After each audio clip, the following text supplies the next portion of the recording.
Hello hi friends, नमस्कार, जय जगन्नाथ। तो friends, welcome to our new mini blog.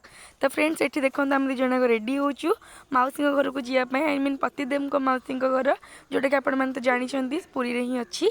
तेणुकर आम जाइलु मौसी को देखा कर कि कथा होगी आसबू। देखला बेलू मौसी नथिले रूम रे, तो आम सहित टी मोय मोय होगला।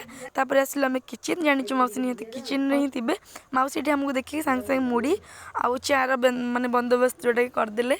चा बस आम कहीं टी लवर नुह, दिज जाक सी भी मुझे, किंतु मौसी टी रिक्वेस्ट कले हाँ ठंडा पाग, मौसी भी आम बहुत भल चा बनाती, तेणुक ये टी राजी होगले हाँ मौसी बना।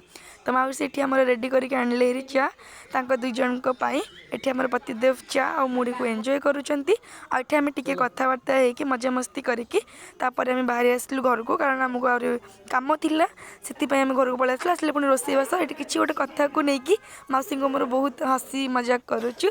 तो ये देखु सबकिछि सरला, घर को आसलु, रही। जय जगन्नाथ।